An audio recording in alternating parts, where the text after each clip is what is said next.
Ebusia, yes, finally. Ya sentence papa no life imprisonment. Yes. Okodam nimfia aka nyina wa asase so. O se papa be Ebusia. Bekaya Samuel 2021. And I beto just say Abesim made that case in a making. And my friend you and you will match that coin. Then before the police for 51. Omokoya I'm afraid.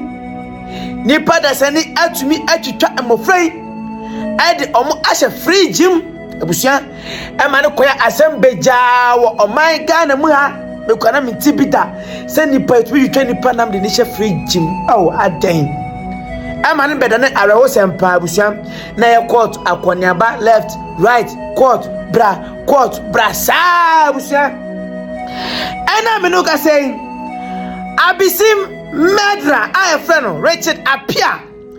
I want to bomb a ding, a jim, cram me anyway, and quite from him. A child, I don't share fridge yesterday. The man accused of killing and storing the bodies of 2 boys in a fridge at Abesim in the Bono region has been sentenced to life imprisonment. Yes, finally, Richard Appiah, Abesim Medra. I will put 2 boys and more from you.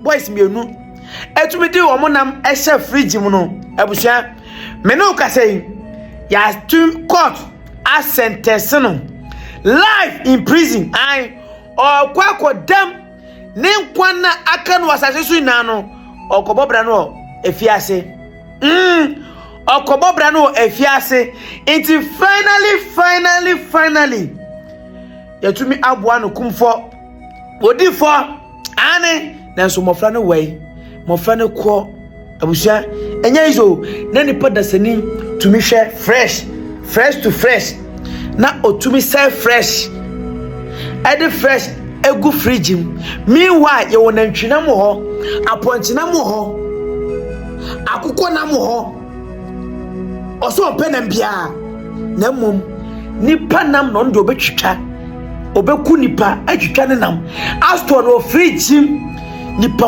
enya awu trimode awu bese beka se wudi awu mpuade awu no wadi trimode unya nipa wo se nipa bise no menim unya nipa me to me describe as nipa to me wo pass nipa ni sidabi mafase kan makunu meji dabi o dempa ne beka nipa da seni so nya sana awo wo sem se Ebusia to me twitwa nipa di nipa sha fridge